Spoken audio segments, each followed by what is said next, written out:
Thank you very much, everybody. It's a great honor to have President Ferdinand Marcos Jr. of the Philippines, a great family legacy, and highly respected in this country. I know that because I have many friends in the Philippines, and there's great respect, or I couldn't say it, so congratulations. Thank you. We're going to be talking about trade. We're going to be talking about war and peace. They're a very important nation militarily, and we've had some great drills lately. We're back with them. I think I can say that the last administration was not getting along with them too well.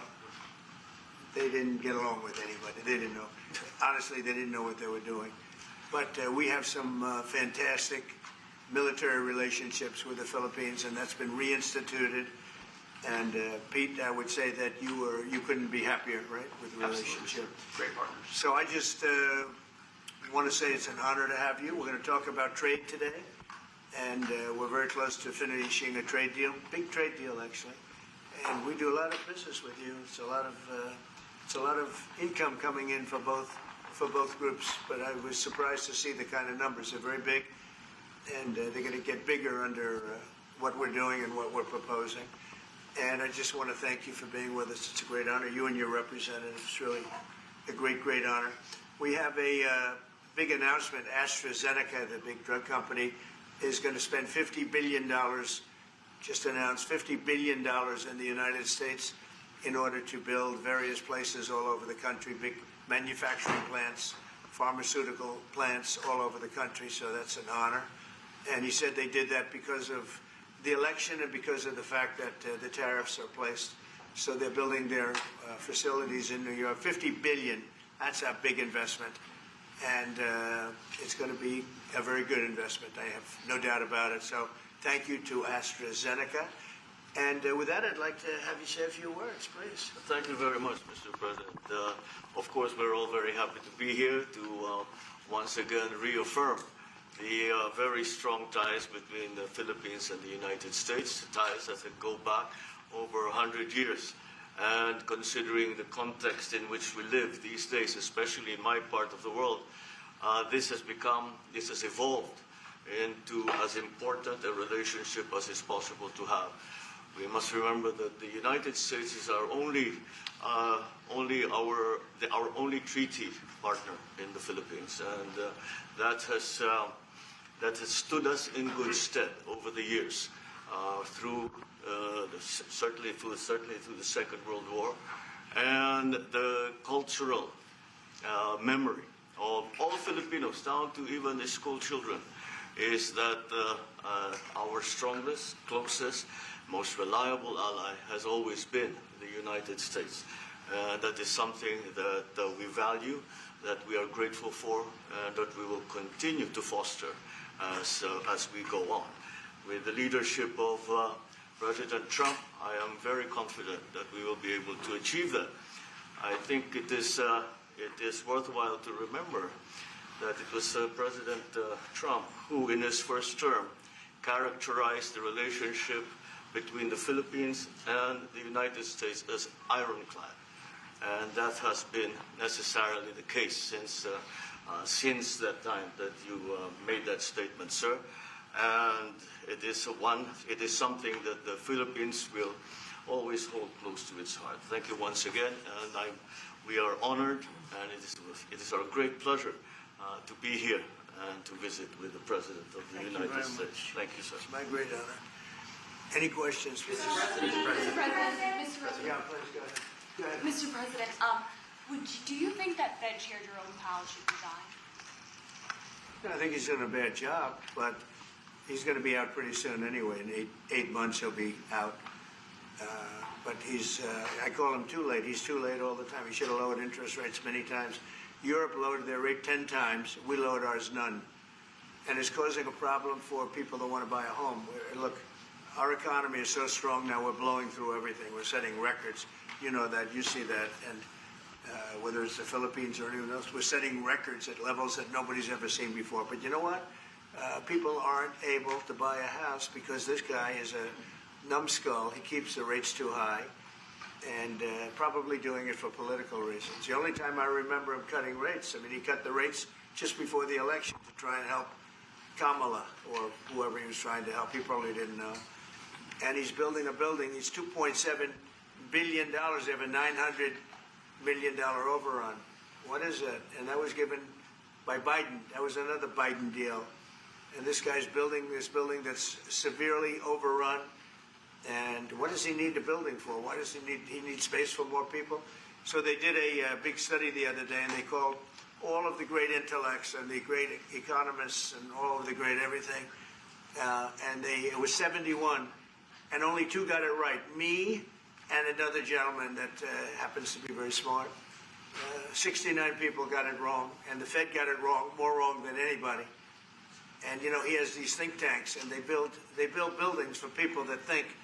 And it's really not thinking; it's a little bit of combination of thinking, but it's something you sort of have or you don't have. They don't. The job he's done is just terrible. He ought to raise interest rates. You know, we should be at 1%. We should be leading the world. Instead, we're paying 4%. And if you look at what that means, that's over $1 trillion in interest that we have to pay. That with the striking of a pen, we would be saving more than $1 trillion. Is that right, Scott? Yes, Do you have sir. anything to say about it? Yes, sir. I called yesterday and this morning for the Fed to do a big internal investigation to understand not their monetary policy, but everything else. The Fed has had big mission creep, and that's where a lot of the spending's going. That's why they're building these new or refurbishing these buildings. And I think they got to stay in their lane. And I think that based on the way they cut rates last fall, they should be cutting rates now. It's inconceivable. I know the Fed very well that they can be spending $2.7 billion to build a building.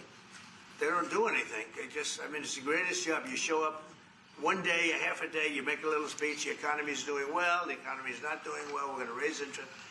And he's got it wrong. That's why I call him too late. T-O-O, too late. And it's really too bad. But it is affecting people that want to buy houses, and that shouldn't happen. And Mr. President, And you know, he should lower them. Those rates should be 3 points lower. That's what they should be, 3 points lower, maybe more than that. Mr. President, I would like to ask both of you Yes. one question. Mr. President Marcos, next year, Philippines is going to be the rotating chair of ASEAN. I wonder, how do you plan to balance your relationship between the United States and China? And for President Trump, Kremlin yesterday said if you are going to Beijing in September, they wouldn't rule out a meeting between you and President Putin. Is such a meeting possible? And how soon do you plan to visit China? Well, we have a lot of meetings possible. President Xi has invited me to China, and we'll probably be doing that in the not too distant future, a little bit out, but not too distant. And I've been invited by a lot of people, and we'll make those decisions pretty soon. Please. Well, as you say, we are chairing ASEAN into 2026. There is no need, in a sense, to balance, as you characterize it, as to balance our relationship within the United States and China, simply because our foreign policy is an independent one, and we are essentially concerned with the defense of our territory and the exercise of our sovereign rights. Now, whether we do this not alone, we need to do this with our partners. And again, our strongest partner has always been the United States. But of course, we are trying to form coalitions and multilateral relations so that those like-minded nations who share the same values as we do, who hew to international law, most specifically the UNCLOS, present that position very clearly to anyone who has intentions of unilaterally changing the world order, and that is how we are guided in that. And I don't mind if he gets along with China, because we're getting along with China very well. We have a very good relationship. In fact, the magnets, which is a little complex piece of material, but the magnets are coming out, very well. They're sending them in record numbers. We're getting along with China very well, and I don't mind if the president dealt with China, if that's meant, because I think he has to do what's right for his country. I've always said, make the Philippines great again. Do whatever you need to do, but you're dealing with China wouldn't bother me at all. No, well, now it is something that we have to do in any case. Yeah. And certainly. Mr. President, do you support the Justice Department seeking a new interview with Ghislaine Maxwell, and did you urge the Attorney General to seek one? I don't know anything about it. They're going to what? Meet her? Your Deputy Attorney General is reached out to Ghislaine Maxwell's attorney asking for a new interview. Yeah, I don't know about it, but I think it's something that sounds appropriate to do. Yeah. Do you have any concern that your Deputy Attorney General, who's your former attorney, would be conducting the interview, given your past relationship? He's a very talented person. He's very smart. I didn't know that they were going to do it. I don't really follow that too much. It's sort of a witch hunt, just a continuation of the witch hunt. The witch hunt that you should be talking about is they caught President Obama absolutely cold, Tulsi Gabbard. What they did to this country in 2016, starting in 2016, but going up to 2020 in the election. They tried to rig the election, and they got caught. And there should be very severe consequences for that. When we caught Hillary Clinton, I said, you know what? Let's not go too far here. It's the ex-wife of a president, and I thought it was sort of terrible. And I let her off the hook, and I'm very happy I did. But it's time to start, after what they did to me, and whether it's right or wrong, it's time to go after people. Obama's been caught directly. So people say, a group. It's not a group. It's Obama. His orders are on the paper. The papers are signed. The papers came right out of their office. They sent everything to be highly classified. Well, the highly classified's been released. And what they did in 2016 and in 2020 is very criminal. It's criminal at the highest level. So that's really the things you should be talking about. I know nothing about the other, but I think it's appropriate that they do go. May I ask you about that, Mr. President? Tulsi Gabbard has submitted a criminal referral to the Department of Justice. From your perspective, who should the DOJ target as part of their investigation? What specific figures in the Obama administration? Well, based on what I read, and I read pretty much what you read, it would be President Obama. He started it. And Biden was there with him, and Comey was there, and Clapper. The whole group was there. Brennan, they were all there in a room. Right here, this was the room. This is much more beautiful than it was then, but that's okay. I have nice pictures up. They came out of the vaults. They were in there for 100 years. This is much more beautiful. We have the Declaration of Independence now in the room, which wasn't here. I guess people didn't feel too good about putting it here, but I do. But you know what? If you look at those papers, they have them stone cold, and it was President Obama. It wasn't lots of people all over the place. It was them too. But the leader of the gang was President Obama, Barack Hussein Obama. Have you heard of him? And except for the fact that he gets shielded by the press for his entire life, that's the one they... Look, he's guilty. It's not a question. I like to say, let's give it time. It's there. He's guilty. This was treason. This was every word you can think of. They tried to steal the election. They tried to obfuscate the election. They did things that nobody's ever even imagined, even in other countries. You've seen some pretty rough countries. This man has seen some pretty rough countries, but you've never seen anything like it. And we have all of the documents. And from what Tulsi told me, she's got thousands of additional documents coming. So President Obama, it was his concept, his idea, but he also got it from crooked Hillary Clinton. Crooked is a $3 bill. Hillary Clinton and her group, the Democrats, spent $12 million to Christopher Steele to write up a report that was a total fake report. Took 2 years to figure that out, but it came out that it was a total fake report. It was made up fiction. And they used that. The one thing they weren't able to do was, and probably the only thing I respect about the press in years is the press refused to write it before the election. They refused to put it in. The Steele report was a disaster. all lies, all fabrication, all admitted, and admitted fraud. She paid $12 million, and the Democrats, for that report to a wise guy named Christopher Steele. He wrote a phony report, and they wanted to get that report in before the election. And I'll tell you what, I talk about all the time, the fake news, how bad it is. But in this case, they wouldn't do it. They saw it, they read it, and they said, we don't believe it.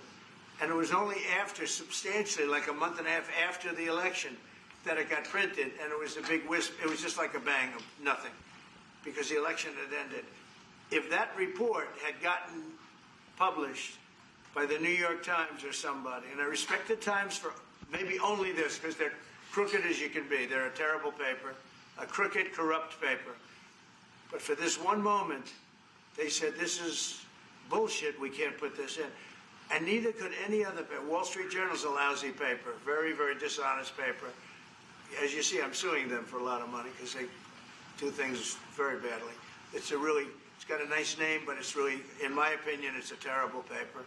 And it can be corrupt. But just so you know, they didn't take the Steele report. It was the dossier. Remember the famous dossier? I called it the fake news dossier. The news wouldn't publish it.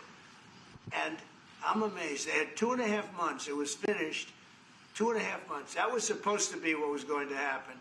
And it got published a couple of months after the election. And frankly, nobody cared too much about it. But that was a big thing. No, we caught Hillary Clinton. We caught Barack Hussein Obama. They're the ones, and then you have many, many people under them. Susan Rice, they're all there. The names are all there. And I guess they figured they're going to put this in classified information, and nobody will ever see it again, but it doesn't work that way. And it's the most unbelievable thing I think I've ever read. So you ought to take a look at that and stop talking about nonsense, because this is big stuff.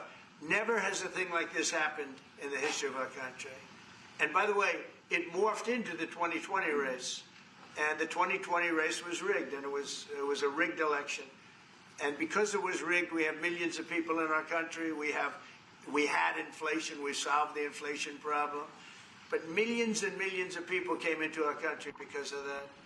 And people that shouldn't have been, people from gangs and from jails and from mental institutions, people that we don't want in our country, people that we're getting out, dangerous people. 11,888 murderers, many of them 50%, more than 50%, murdered more than one person. I hate to say this with such a distinguished guest, but, you know, they asked me a question. I got to answer the question. No, Barack Hussein Obama is the ringleader. Hillary Clinton was right there with him, and so was Sleepy Joe Biden, and so were the rest of them. Comey, Clapper, the whole group. And they tried to rig an election, and they got caught. And then they did rig the election in 2020. And then because I knew I won that election by a lot, I did it a third time, and I won in a landslide. Every swing state won the popular vote. But I won that all the same way in 2020. And look at the damage that was caused.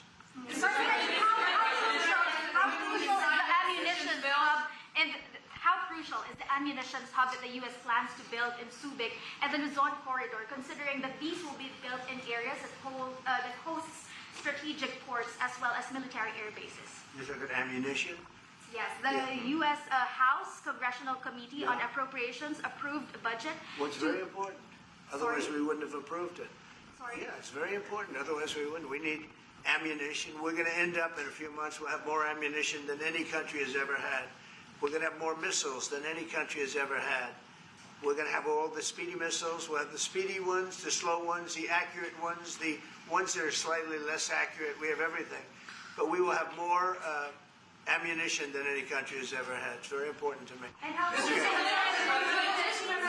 Go ahead, please, Red. Sir, when you say that you're close to making a trade deal, what gaps remain? And for President Marcos, sir, I was just wondering, do you not think that perhaps the Philippines hosting U.S. missile systems could be considered escalatory by China, especially because they can strike deep into mainland China? Thank you. Well, it's an honor to be with this gentleman. You know, I've known him, and I've known his family, actually, but I've known him And I assume you're from the Philippines? Are you from the Philippines? Yes, sir. That's good. You're very lucky to be from the Philippines. It's a great place. But we're going to have a very good relationship. I mean, I know you had some problems with another president, and it was not your fault. It was the president's fault. And the country was maybe tilting toward China, but we untilted it very, very quickly.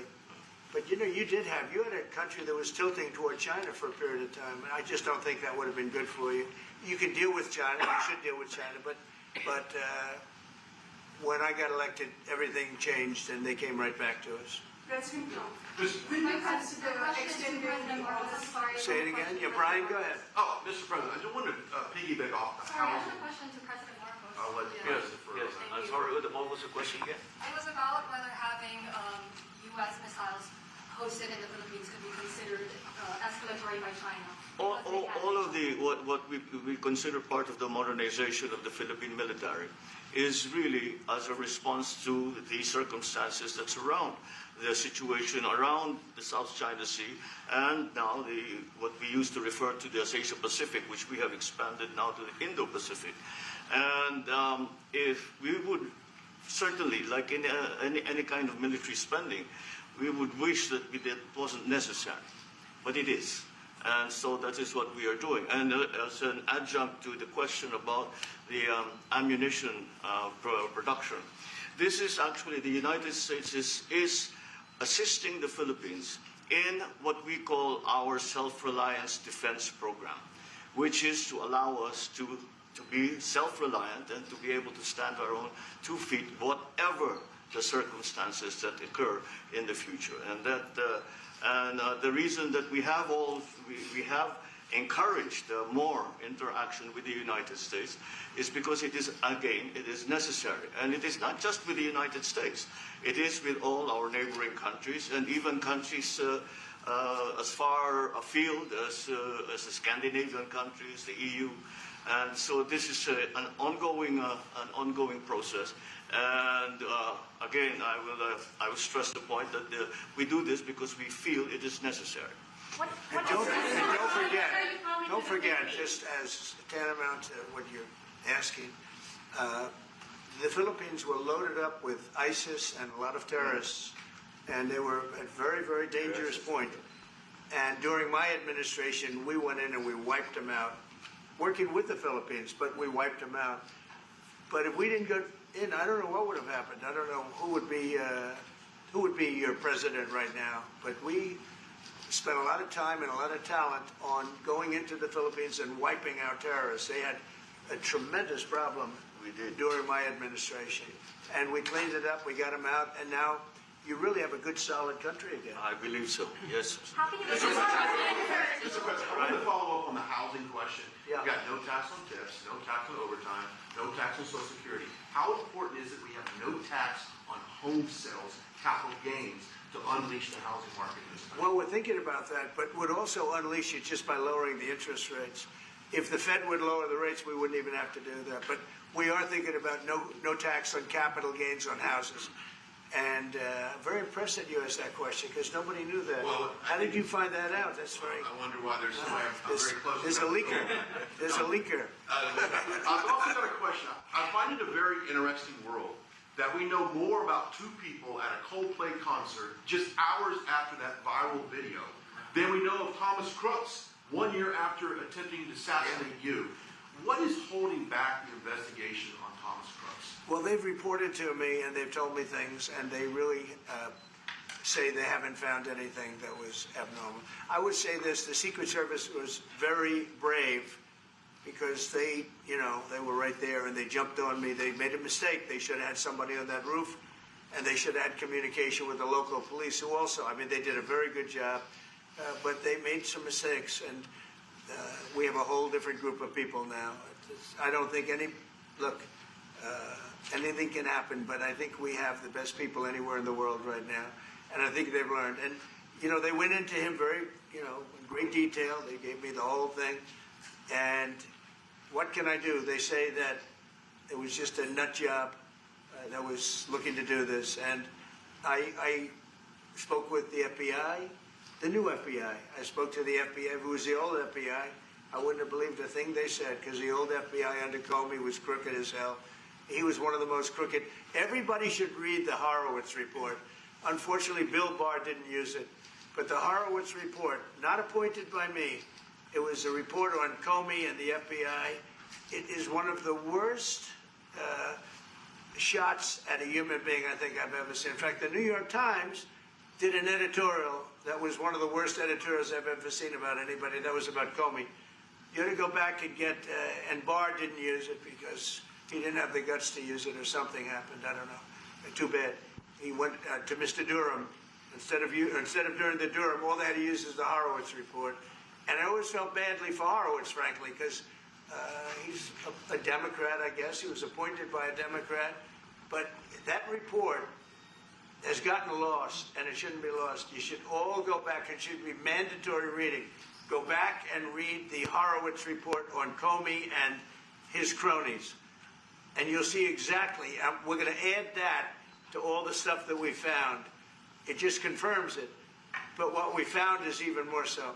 Now, we found absolute, this isn't like evidence, this is like proof, irrefutable proof that Obama was seditious, that Obama was trying to lead a coup, and it was with Hillary Clinton, with all these other people, but Obama headed it up.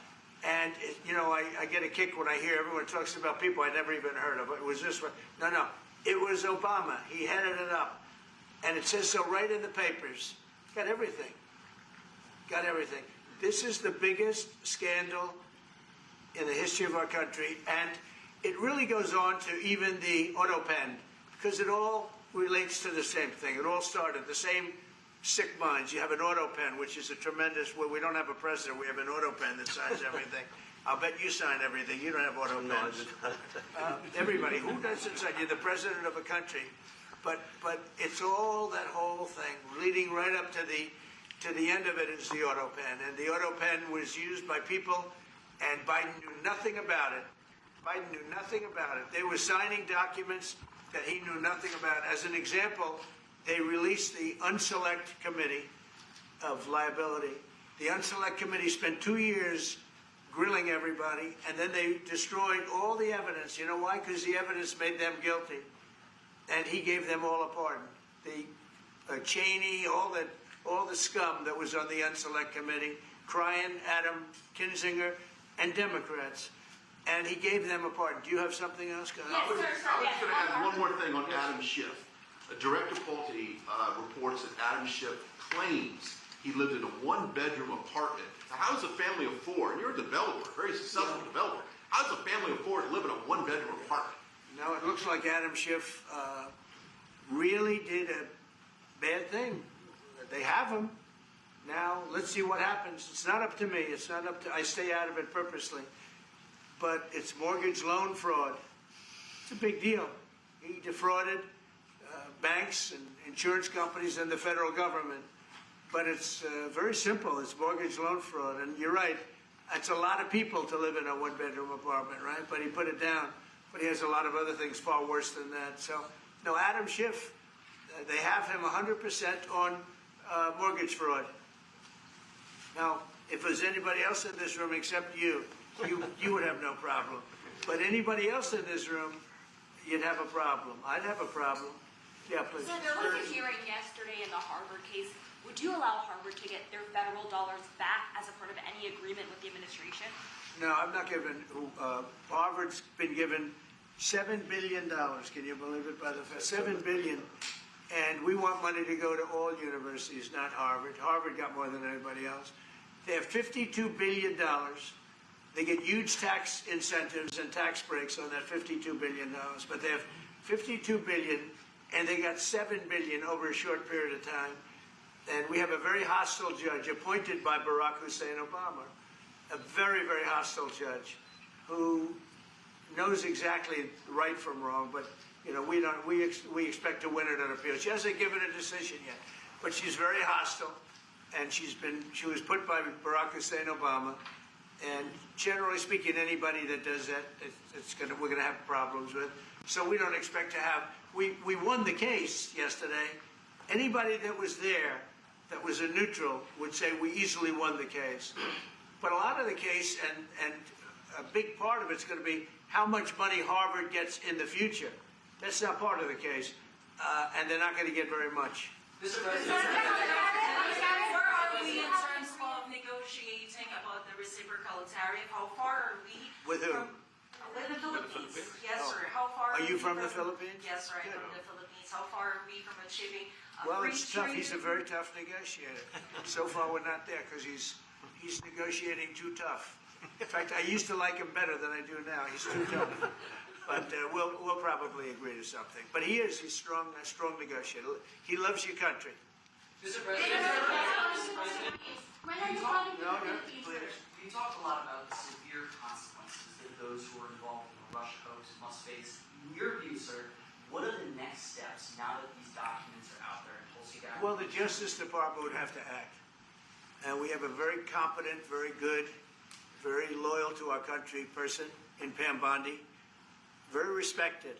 And it's going to be her decision. Just a follow-up to that, sir. Chrissy Nome is in New York City visiting an off-duty CBP officer who was allegedly shot this weekend by an illegal alien who came into the country during the previous administration. Right. What is your message to any local leaders who continue to push sanctuary city policies after this nearly tragic incident?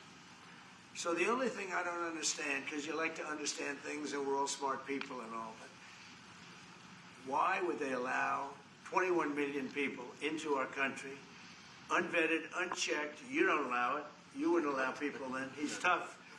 No, the country's run properly. Biden and his group of thugs, and I don't think it was Biden, I think it was the people that surrounded that beautiful Resolute desk right behind you. They allowed 21 million people, probably much more than that, and many of them came from jails and gangs and drug dealers and mental institutions, insane asylums. Many of them are very sick. 21 million, probably 25 million, probably even more than that.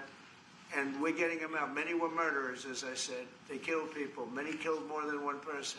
Stone cold murders. I don't understand why they would have allowed that. There's only two reasons. The vote. Is there one voters? It's one reason. I don't think they would have done it for that because they cheat. You know, they're so good at cheating, they don't need that. But the vote, and the second reason is they hate our country. I think they hate our country. I actually do. And it's the biggest problem. I mean, much of our time is spent with, you know, we have the strongest border anywhere in the world now. Maybe even stronger than your border, if you can believe it. We have no people came in last month, zero, which is pretty amazing. I'm not even sure I can believe that. But liberals are the ones that do that calculation. So, but we had no people come in. A year ago, we had hundreds of thousands of people come in. Hundreds of thousands of people. And they flowed in. And if it wasn't for the election, it would have been millions of people came in last year. So millions of people prior to election time, they allowed millions and millions of people to come into our, I mean, you saw it. They'd open the gates. If you took an Alabama-LSU football game that holds 128,000 people, I was there, 128,000 people, and I liked them and they liked me. But if you took that and doubled it, that's what used to flow into our country on a daily basis. It's not even believable. And we're getting them out, and we're starting with the worst ones. And we had a man shot yesterday, a police officer who was a great gentleman, shot right here in the throat. Probably won't be able to speak again. But he was brave, and he shot the other guy, and they ended up getting him. And you saw the scene where his friend took him to a hospital and dumped him down on the sidewalk. The whole thing was crazy. But why would anybody do to our country what these Democrats have done? And honestly, we can never forget it. We can never forget it. What they have done, the damage that they've done to America is very, very sad. Thank you very much, everybody.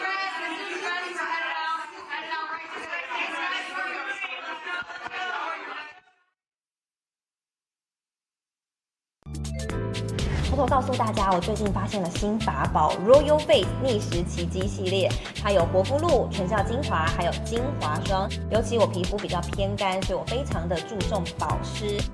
保湿做得好，肌肤自然烹润。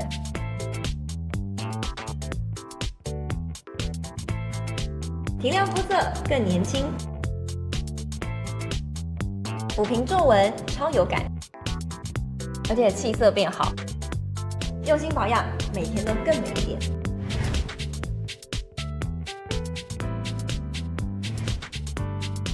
美吧。